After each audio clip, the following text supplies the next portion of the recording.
Assalamualaikum warahmatullahi wabarakatuh. Waalaikumsalam warahmatullahi wabarakatuh. Mr. Suprapto, as the head of Lasismo Central Java Provincial and all the member of Lasismo Central Java, I would like in this very special occasion to give lecturing in line with Al-Islam and Kemuhammadiyahan. Ini lebih baik saya teruskan Inggris atau Indonesia? Indonesia saja. Daripada yang paham hanya Naura saja. Naura ya. Naura, do you have English department? No, I'm Islamic Economics major. Islamic Economics major in Undip. Oh, good, yeah. But your English very very well ya. Thank you, sir. Very nice, okay. Sekalian yang saya hormati, ini merupakan kajian awal ya. Sebenarnya yang akan berikan ini Pak Tafsir, dari Pak Tafsir ada acara lainnya. Sehingga lalu menugaskan kepada saya, karena kajian awal kita perlu berkenalan dengan Islam, lalu Kemuhammadiyahan ya. Jadi Islam sebagai agama yang terlegitimasi oleh Allah Subhanahu wa taala ketika haji wada ya, haji wada itu haji perpisahan ya. Itu ada ayat yang saya kira kita semua mengenal ya. Al-yauma akmaltu lakum dinakum wa atmamtu alaikum ni'mati wa raditu lakumul islam madina ya. Saya kira ayat ini sangat terkenal ya. Legitimasi dari Allah Subhanahu wa taala karena ada di dalam surat Al-Maidah ayat 3 ya. Al-yauma akmaltu, pada hari ini telah aku sempurnakan lakum dinukum ya, bagimu Muhammad ya. Kenapa Muhammad tapi memakai kata jamak? Itu sebagai penghormatan ya. Lakum kayak anta ya, anta itu satu, antum itu banyak. Tapi untuk memberikan penghormatan saya mengatakan kepada Pak Prapto kamu, tapi Pak Prapto sebagai orang terhormat, saya tidak mengatakan anta, apalagi ente ya. Kalau ente secara Betawi ya, tapi antum. Nah, jadi lakum bagimu Muhammad, dinukum agamamu ya, wa atmamtu alaikum ni'mati, dan hari ini pun telah kami sempurnakan nikmatku untukmu. Dan nikmat yang dimaksud terbesar itu adalah Al-Quranul Karim ya. Al-Quranul Karim itu nikmat yang terbesar karena kehadirannya merupakan petunjuk bagi manusia.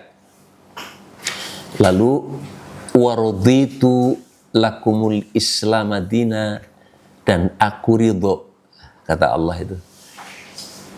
Waraditu, dan aku ridho lakumul islam madina, bagimu itu agama Islam. Ya. Jadi ini merupakan legitimasi dari Allah Subhanahu wa taala tentang agama Islam.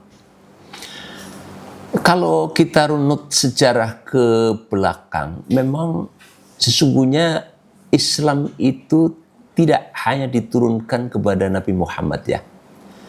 Jadi sejak Adam, Idris, Nuh ya, Yakub, Ibrahim, Isa, itu adalah agama Islam. Tapi dalam konteks ketauhidan akidahnya ya, akidah. Kalau syariatnya itu berbeda-beda ya. Syariatnya itu berbeda-beda. Tapi akidahnya itu sejak Nabi Adam sampai Nabi Muhammad itu akidah Islam. Maka Islam itu sesungguhnya sejak Nabi Adam sampai Nabi Muhammad. Nah, kemudian kenapa muncul agama Yahudi ya, agama Nasrani ya, ada Protestan, itu kan ada apa namanya, ya katakanlah penyimpangan-penyimpangan. Ajaran itu lama-lama disimpangkan ya. Jadi agama Yahudi, kenapa Yahudi? Yahudi itu kan diklaim sebagai agamanya Yakub. Yakub itu punya anak 12, anak nomor 2 namanya Yehuda. Kebetulan keturunannya paling banyak dan Yehuda itu paling nakal. Sehingga diklaim bahwa agamanya Yakub itu turun kepadanya, diturunkan kepadanya, Yehuda. Makanya namanya agama Yahudi. Keturunannya namanya orang Yahudi. Jadi berbeda antara agama Yahudi dengan orang Yahudi, gitu ya. Lalu Nasrani, Nazaret, gitu kan? Nazaret. Jadi Nazaret itu sebuah tempat ya, yang di mana Nabi Isa itu dilahirkan. Nasrani, Bethlehem itu Nazaret ya. Lalu ada orang yang tidak puas dengan ajaran agama Nasrani, mereka melakukan protes ya. Maka muncullah yang disebut dengan agama Protestan. Jadi itu sejarahnya begitu. Makanya kemudian ketika kita menghayati ayat perintah puasa ya, ya ayyuhalladzina amanu kutiba alaikumussyam, itu ada kata-kata kama kutiba alal ladzina min qablikum. Seperti juga puasa ini diwajibkan kepada umat-umat sebelum kamu, gitu kan. Jadi yang dimaksud ya umat Islam sebelum Islamnya Muhammad. Kalau Islamnya Nabi Muhammad itu puasanya modelnya adalah Ramadan. Kita seminggu lagi ya. Modelnya Ramadan sebulan penuh ya. Apakah 29 atau 30 hari ya. Itu umatnya Nabi Muhammad, dan ayat perintah puasa ya ayyuhalladzina amanu itu turun pada bulan Sya'ban. Seperti bulan sekarang ini bulan Sya'ban, tapi tanggal 10 ya. Tahun kedua Hijriyah. Jadi Nabi berada di Mekah, di Madinah itu 1,5 tahun setelah melakukan hijrah. Karena Nabi dakwah di Mekah itu tidak sukses ya, malah dikejar-kejar, akan dibunuh, akan dihabisi seluruh pengikutnya, akan dimusnahkan ajarannya. Lalu hijrah ke Madinah. Hijrah itu berangkat tanggal 27 Safar ya, dari Mekah, lalu perjalanan 16 hari sampai di Madinah itu tepat 12 Rabiul Awal ya. 12 Rabiul Awal sampai kota Madinahnya ya. Kalau di Kuba itu sih 8 Rabiul Awal. Tapi lalu Nabi berdiam dulu di Kuba, yang lalu membangun masjid pertama Nabi namanya Masjid Kuba.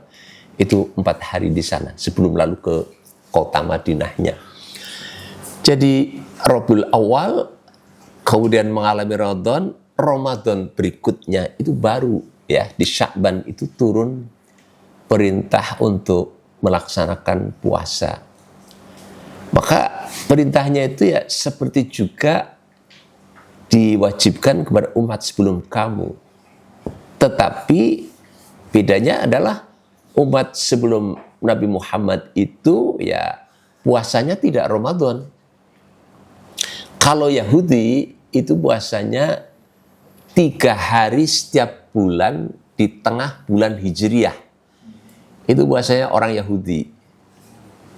Makanya Nabi sebelum turun Al-Baqarah 183 itu dikatakan oleh sahabat Nabi itu bersama dengan para sahabat melaksanakan puasa seperti puasanya orang Yahudi, yaitu 3 hari di tengah-tengah bulan Hijriyah, 13, 14, 15, yang disebut dengan puasa Ayyamul Bid ya, hari-hari putih ya, terang bulan sih ya, terang bulan. Kalau malam di Mekah Madinah, kalau malam karena padang pasir ya suasana putih ya.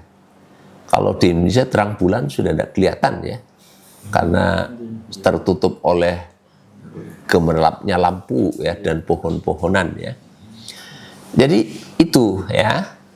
Maka syariatnya itu berbeda-beda antar rasul, tetapi akidahnya itu sama.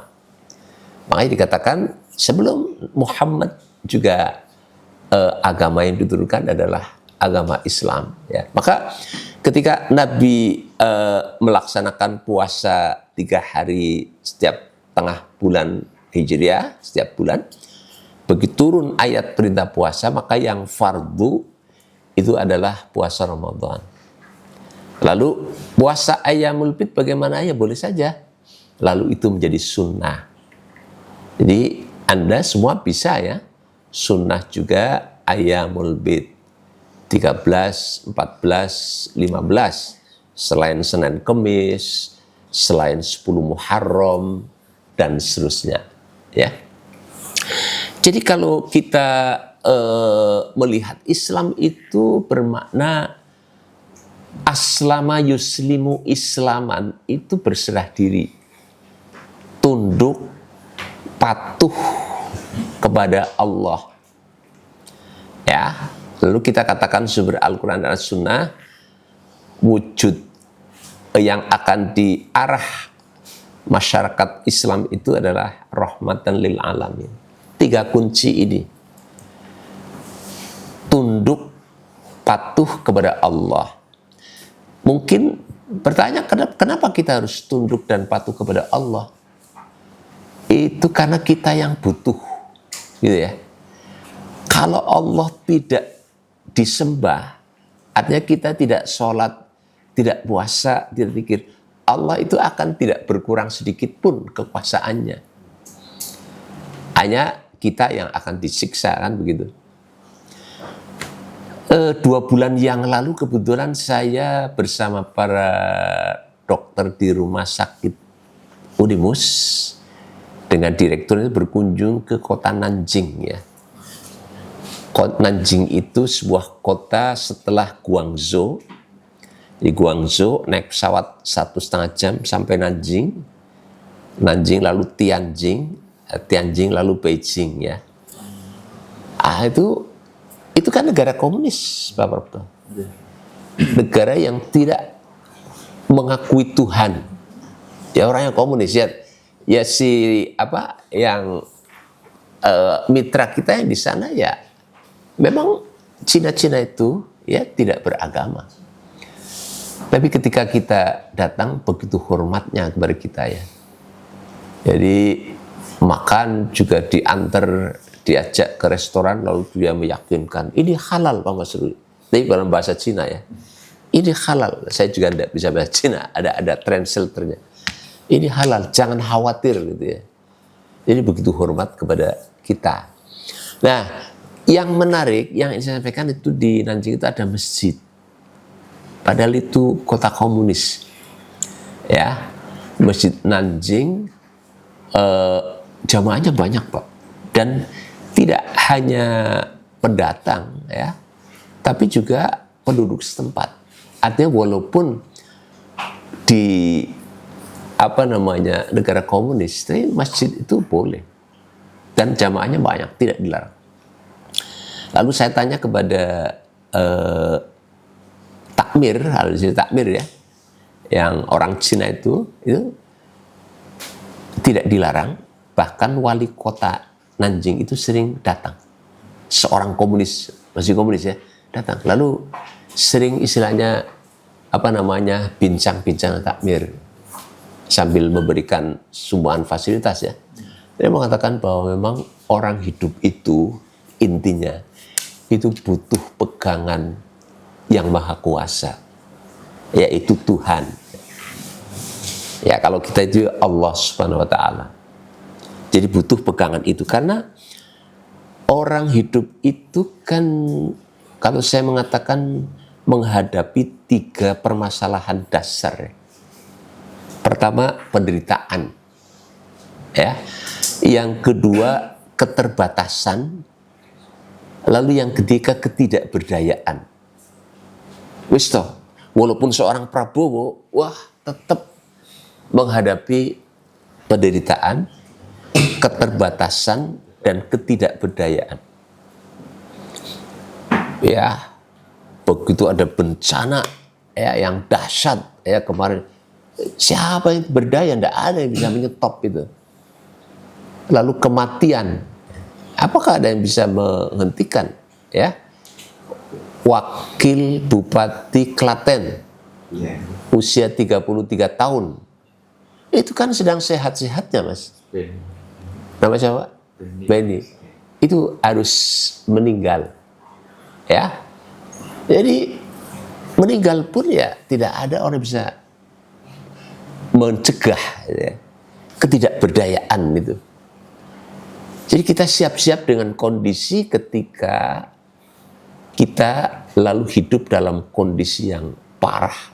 Itu siap. Ya, karena pasti kita tidak berdaya. Lalu kedua, penderitaan. Jadi kita ya walaupun sekarang gagah-gagah, cantik-cantik, kita semuanya itu potensi menderita.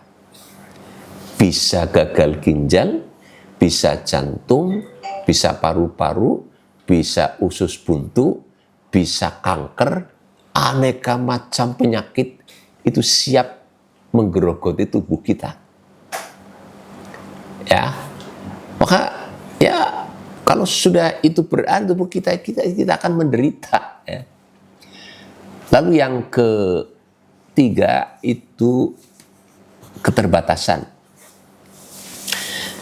Terbatas apa? Ya kalau orang filsafat mengatakan hidup itu terbatas ruang dan waktu, gitu ya. Ruang itu maksudnya kan ya kita ya hidupnya ya kalau yang asalnya Klaten ya Klaten, Semarang. Semarang pun belum semua daerah dijelajahi, belum pulau lain, belum negara lain. Padahal dunia lalu ada planet, ada macam-macam. Tapi kita terbatas ruang namanya. Lalu terbatas waktu. Terbatas waktu ini ya kita ya paling hidup-hidup di abad 21 ini. Ya, kita kira-kira sampai enggak hidup mengalami akhir abad 21. Akhir abad 21 berarti 2099. Kira-kira ngalami enggak? 74 tahun lagi ya. 74 tahun lagi. Kalaupun mengalami mungkin kondisimu sudah uzur. Ya kalau kamu Anda sekarang itu usia 30 tahun, beri tambah 74 tahun, itu berarti 104 tahun. Kalau saya ya terus terang nyerah gitu. Saya itu sudah 63 ya. 63 kalau 10 Ramadan lagi kan sudah 73 ya. Ya begitu. Keterbatasan waktu ya. Jadi oleh karena itu memang kita hidup ini harus punya roadmap kehidupan. Peta jalan kehidupan itu disusun, dirancang ya, untuk masa depan. Sebenarnya ayat-ayat Al-Quran itu begitu sempurna menuntun bagaimana kita itu hidup. Ada ayat ya ayyuhalladzina amanu taqullaha wal tanzur nafsum ma qaddamat lighad. Itu kan? Itu ayat yang menyuruh kita untuk melakukan perencanaan hidup. Usia berapa kamu akan berapa, usia berapa. Ya, katakanlah kita punya 70 tahun lah ya. Itu dirancang itu. Tahun berapa akan seperti apa dan seterusnya. Karena kita ini dalam keterbatasan. Jadi itu problem dasar manusia itu. Ketidakberdayaan, keterbatasan, lalu penderitaan. Itu menghinggapi semua orang, ya.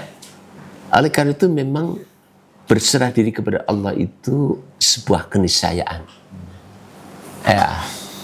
Kalau Allah itu tidak ada yang sholat, tidak ada yang zikir, tidak ada yang tadarus, Allah itu tidak akan terkurangi sedikit pun kekuasaannya. Ya, jadi andaikan tidak ada yang sholat, ya tidak apa-apa. Jadi ketika kita melakukan sholat, kita melakukan perintah Allah, itu sebenarnya yang butuh itu kita. Makanya Islam itu bermakna itu berserah diri kepada Allah. Ya, aslama yuslimu islaman. Ya, berserah diri. Lalu kalau Islam itu sebenarnya Al-Quran dan As-Sunnah. Tujuannya adalah mewujudkan rahmatan lil alamin. Nah, sekarang kalau kita bergeser dari Islam kepada kemuhammadiyahan, ya. Tapi saya katakan jangan terlalu dikonfrontir, ya. NU Muhammadiyah itu berbeda, ya, jangan begitu. Itu kan sebenarnya the big Muslim organization based on the values of Islamic religion, kan? In the world, dua organisasi besar yang berbasiskan nilai Islam yang ada di muka bumi ini, itu Muhammadiyah dan NU, ya. Dan ya saya kira sama ajaran Islamnya Muhammadiyah, ajaran Islamnya NU itu sama, ya. Ya, kalau orang Muhammadiyah sholat di masjid NU boleh enggak? Boleh. Khutbah boleh enggak? Boleh. Sama orang NU sholat di masjid Muhammadiyah boleh. Khutbah boleh. Ya, karena sama, ya.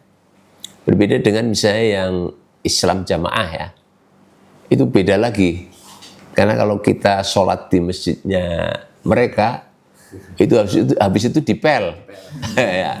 Itu sebenarnya tidak Islamis menurut saya itu, ya. Ya, itu keyakinan mereka. Kalau NU Muhammad itu relatif sama. Kalaupun bedanya kunut dan tidak kunut, itu kita harus tahu sejarahnya. Ya.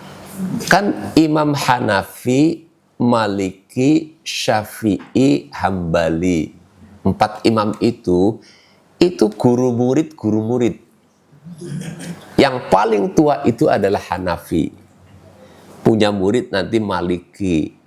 Punya murid cerdas lagi namanya Syafi'i. Punya murid cerdas lagi Syafi'i namanya Hambali. Guru murid. Ya, kalau ditarik pada pemikiran Yunani kuno itu mirip dengan era Sokrates, Plato, Aristoteles. Saya kira sangat terkenal gitu, ya. Itu guru murid itu. Sokrates gurunya Plato, berarti Plato kan gurunya Sokrates. Lalu Plato punya murid pinter namanya Aristoteles.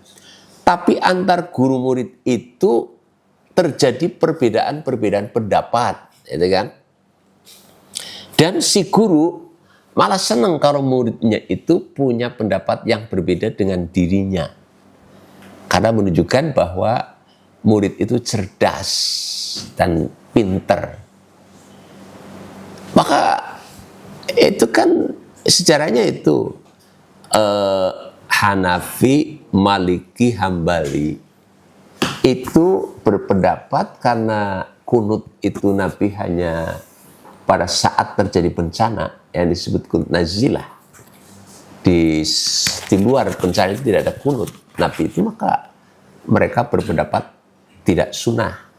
Tapi Syafi'i sebaliknya, jangankan Nabi melakukan beberapa kali kunut pada saat terjadi bencana yang disebut kunut nazilah, sekali saja Nabi melakukan, saya beristihad bahwa itu sunnah. Nah, itu.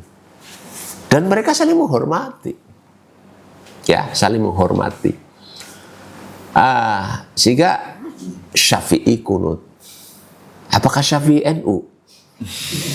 Waktu itu NU belum lahir, waktu itu abad ke-7 ya, abad pertengahan. Apakah lalu Hambali, Hanafi, Maliki, Muhammadiyah? Juga tidak. Wah, dia belum lahir. Jadi tahu sejarahnya. Jadi kalau kita akan sholat tidak menggunakan kunut, maka itu hujah dari Hanafi, Maliki, Hambali. Kalau kita akan sholat menggunakan kunut, maka itu hujah dari Imam Syafi'i. Ya, jangan lalu debat, wah, kemudian enggak. Ya lalu sekarang sih pemuda NU dengan pemuda Muhammadiyah tidak debat lagi masalah kunut ya, karena sholatnya kesiangan ya, bangunnya kesiangan ya. Ya ini guyon saja. Ya.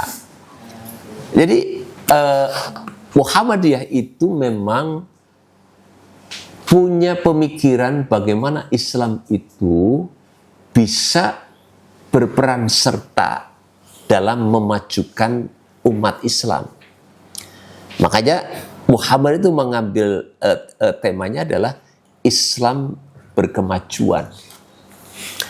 Jadi bagaimana nilai-nilai Islam itu memotivasi, memfasilitasi bagi masyarakat Islam untuk maju. Maka pendidikan itu menjadi wahana untuk dakwah. Lalu kesehatan, ya. Lalu yang ketiga adalah pelayanan umum, ya, berupa panti-panti asuhan. NU mengambil sektor lain, yaitu orang-orang desa supaya juga diarahkan keislamannya secara benar. Maka bagaimana Kiai Haji Ahmad Dahlan itu dalam syarahnya itu mengajarkan pengajian itu surat Al-Ma'un berkali-kali terus ya, supaya betul-betul terimplementasikan. Kemudian Muhammadiyah cenderung rasional dan ilmiah ya, mendorong ilmu pengetahuan, menjunjung keadilan dan kemanusiaan. Maka inilah yang kita kenal dengan Islam berkemajuan. Ya, ini kemuhammadiyahan. Jadi maksudnya Islam itu harus digali nilai-nilainya untuk menjadi pedoman hidup kita. Ya, Islam itu harus digali nilai-nilainya untuk menjadi pedoman hidup kita. Jangan hanya sebatas Al-Quran itu menjadi bacaan. Dibaca ya, karena membaca Al-Quran itu mendapatkan pahala. Tetapi lebih jauh harus dikaji ayat-ayatnya ya, lalu betul-betul nanti menjadi pedoman dalam kehidupan kita. Nah, saudara-saudara, yang patut kita ketahui lagi adalah keutamaan manusia. Ya, keutamaan manusia ya dibandingkan dengan makhluk Allah yang lain.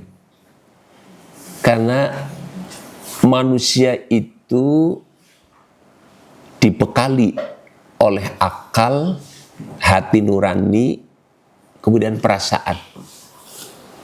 Itu yang menjadikan manusia itu utama. Ya. Kalau mengandalkan kekuatan, wah, kita dibandingkan dengan sapi itu lebih kuat sapi. Dan kalau sapi itu dikarunia akal, boleh jadi sapi yang menyembelih kita, bukan kita yang menyembelih sapi. Ya. Jadi dibandingkan hewan itu, kalau kekuatan tenaga itu lebih kuat mereka. Ada sapi, ada kuda, ada ya macam-macam. Tapi Allah itu lalu menganugerahkan yang namanya akal pikiran, ya, kemudian hati nurani, lalu perasaan. Nah, dengan akal pikiran maka manusia bisa berpikir, ya, meraih kemajuan-kemajuan ilmu pengetahuan dan teknologi. Tapi juga tidak hanya akal, tapi juga hati nurani. Sebab kalau hanya akal tanpa hati nurani, yang terjadi keserakahan, gitu kan? Hati nurani itu untuk apa? Hati nurani mengikatkan keyakinannya dengan Allah Subhanahu wa Ta'ala, sehingga mengenal yang namanya norma, benar salah, baik buruk, ya. Lalu juga dibekali yang namanya perasaan. Perasaan itu untuk kehidupan sosial kayak gini. Kan kita ini dalam hidup bersama, misalnya sesama keluarga besar lazismu, ini kan pasti ada ngomong rasa. Jangan bicara yang menyinggung perasaan orang lain. Saling menghargai, saling menghormati, ya, saling bekerja sama, itu kan perasaan. Dan itu potensi diberikan oleh Allah. Dan hanya manusia. Makanya manusia itu satu-satunya yang mampu membedakan benar salah, baik buruk, bermanfaat tidak bermanfaat, indah tidak indah. Itu hanya manusia. Kenapa saya kaget masuk ruangan ini? Kok ada lukisan, ada ini, ya. Karena Anda itu mengenal indah tidak indah. Wah, kalau tidak ada potensi rasa, saya kira ruangan pokoknya bisa digunakan gitu aja kan sudah selesai. Kok ada ornamen-ornamen ini? Kan begitu ya. Nah, saya sering mencontohkan misalnya kalau manusia itu bisa membedakan ya, benar, salah, baik, buruk, bermanfaat, tidak bermanfaat. Ya, memang sih saya bahkan bisa, kalau di sini ada gini ya, lalu ada jagung, ada uang, ada emas ya, lalu ayam disuruh masuk. Silakan ayam ambil mana yang sesuai dengan selera panjenengan ya. Ayam itu tidak mungkin ngambil ini. Ngambilnya pasti jagung ya. Jagung itu pun sebanyak kemampuan perut ayam, namanya teleh ya. Setelah itu ya mereka keluar. Tidak ada ayam masuk ke ruangan lalu bawa plastik. Ya, saya kira tidak ada. Karena mereka tidak punya akal. Selesai pulang. Kalau orang disuruh milih mana ya, ada buah, ada jagung, ada emas, ada uang. Kira-kira milih yang mana? Semua ya. Termasuk jagung ini bawa, dan pasti bawa tas, bawa karung. Karena membedakan mana yang benar dan salah, baik buruk, bermanfaat tidak bermanfaat, indah tidak indah. Semen itu kan bisa digunakan untuk keindahan di rumah. Makanya normatif, manusia makhluk normatif. Nah, di dalam Al-Quran itu kita kenali beberapa ayat, ya nanti bisa dipelajari di rumah ya. Ini sudah jam berapa? 9.47 ya. Nah, pertama, sebagai khalifah ya karena kita tadi dianugerahi akal, hati nurani, rasa, khalifah ya. Kemudian yang kedua, iman dan ilmu itu sebagai derajat manusia. Jadi meskipun kita ini sebagai makhluk Allah yang sempurna, tapi ingat bahwa derajat kita itu tergantung kepada iman dan ilmu. Kalau kita tidak punya ilmu, maka derajat kemanusiaan kita merosot. Dan sebaliknya kalau kita tidak ada iman, maka yang terjadi kehidupan yang tanpa norma. Ya, orang itu hidup serakah itu karena imannya itu tipis. Ya. Kemudian pemimpin adalah yang memiliki ilmu pengetahuan. Ya. Al-Quran diturunkan dengan ilmu Allah yang hanya bisa direnungkan oleh orang-orang yang berilmu. tidak boleh mengikuti sesuatu yang kita tidak memiliki tentang ilmu, tidak memiliki ilmu tentang itu. Ya, ini dalam surat Luqman ini ya. Surat Luqman itu surat 17 ayat 36. Wa in jahadaka ala an tusyrika bi ma laysa laka bihi ilmun fala tuti'huma wa sahibuhuma fid dunya ma'rufa. Nah, itu ya. Ini kita tidak boleh mengikuti sesuatu yang kita tidak memiliki ilmu tentang itu. Jadi wa in jahad, ini cerita kalau orang tuanya Kristen, non-Islam, anaknya Islam. Bagaimana Al-Quran itu memberikan panduan, maka wa in jahadaka ala an tusyrika bi ma laysa laka bi ilmun. Seandainya orang tuamu itu mengajakmu untuk berbuat syirik, yaitu bertuhan lain, ya, fala tuti'huma, maka jangan kamu taat kepada kedua orang tua yang seperti itu. Tetapi kita tidak boleh memusuhi orang tua, ya. Wasahibuhuma fala tuti'huma wasahibuhuma fid dunya ma'rufa. Jangan mentaati, tetapi wasahibuhuma fid dunya ma'rufa, tetap kita hormat, bersahabat secara ma'ruf di dunia ini. Ya. Ini panduan Al-Quran ya. Jadi dalam hal kondisi seperti itu saja masih dituntun, ya, kita tidak taat tetapi tetap hormat, ya. Lalu ajaran yang keenam ini yang saya cuplik adalah orang awam itu tertarik kepada dunia. Orang berilmu itu tertarik kepada amal soleh, ya.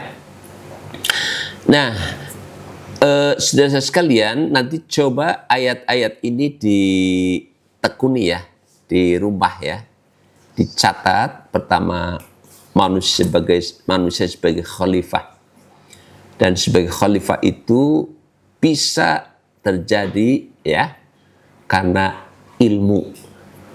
Jadi betapa saudara-saudara itu menuntut ilmu itu sangat penting ya di dalam ajaran Islam.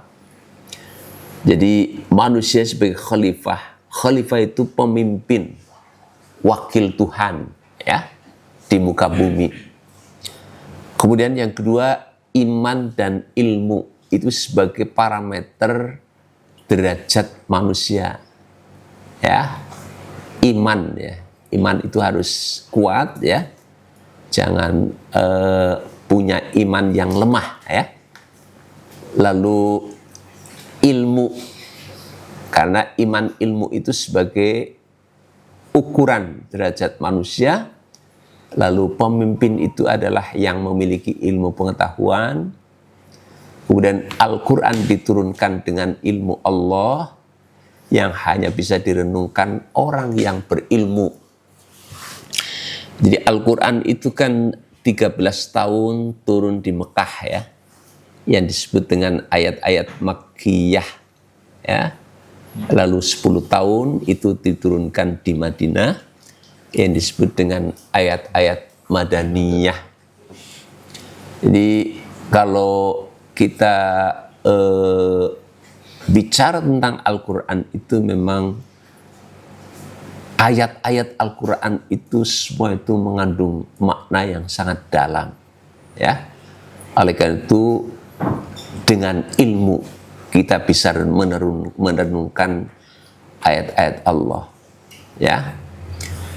Kemudian tidak boleh mengikuti sesuatu yang kita tidak miliki ilmu tentang itu. Itu maksudnya tadi ya, sebagai contoh ya. Kita jangan cepat ikut sesuatu yang kita tidak tahu sesuatu itu apa. Ya. Untuk supaya terpelihara keimanan dan ketakwaan kita. Lalu satu warning dari Al-Quran bahwa orang awam itu tertarik pada kemewahan dunia. Orang berilmu itu tertarik pada amal soleh, ya. Jadi saudara-saudara, memang yang keenam itu perlu kita renungkan ya. Jadi memang orang-orang kaya raya misalnya, yang membangun rumahnya sangat bagus, ternyata hanya ditempati 20 tahun ya. Setelah itu meninggal, rumahnya tetap bagus dan magrong-magrong. Saya sering takziah itu merenung begitu. Iya, dulu itu dibangun dengan susah payah ya, dengan pemikiran yang begitu matang ya, menggunakan arsitek, tapi ditempati hanya 20 tahun. Dalam 20 tahun ya, orang bisa bangun rumah itu kan setelah usia 40 kira-kira.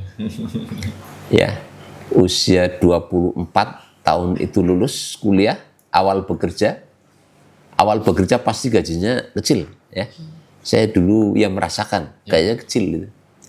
Lalu ketika usia 40 ya, dia mulai karirnya semakin bagus, itu biasanya bisa bangun rumah lalu ditempati 20 tahun, 30 tahun. Waktu bangun rumah itu imajinasi begitu bagus ya, rumah tingkat ya, indah kan, 3. Begitu sudah usia 60 tahun, 65 tahun, jangankan naik ke tangga lantai 2 gitu ya, untuk jalan dari ruang tengah ke ruang tamu saja harus pakai teken. Nah itu ya, itu kan begitu. Jadi kalau kita renungkan memang sangat sebentar ya, sebentar. Maka jangan tertarik ke dunia ya, walaupun kita harus mencari kehidupan dunia ya, tetapi tertariklah pada amal soleh. Maka saya seringkali mendapatkan di medsos itu sangat bagus ya, seorang artis, siapa namanya ya. Jadi artis itu memang sudah tenar dan kaya raya, yang kena kanker itu ya, kena kanker. Jadi dia mengatakan, saya punya kendaraan banyak, punya helikopter ya, tapi saya tidak bisa menikmati karena saya hanya berada di kursi roda ya. Saya punya pakaian, kan dulu artis ya, bagus-bagus ya. Sekarang saya tidak bisa menggunakan itu karena hanya berbalut kain rumah sakit ya. Saya punya uang yang banyak di bank ya, bisa untuk beli makanan yang enak-enak, tapi itu semua tidak bisa saya lakukan karena makanan saya hanya makanan yang diberikan oleh dokter yang ala rumah sakit. Jadi begitu ya. Maka saudara-saudara, mumpung masih muda ya, saya katakan berbuat baiklah ya, berbuat baiklah. Dan agama kita, agama Islam sungguh sangat sempurna di dalam mengatur bagaimana kehidupan itu dikelola sebaik-baiknya, supaya kita di dunia ini ya hasanah, kemudian di akhirat juga hasanah. Saya kira gitu Pak Prapto ya. Ini sudah jam 9.57 ya. Saya kembalikan. Assalamualaikum warahmatullahi wabarakatuh. Waalaikumsalam.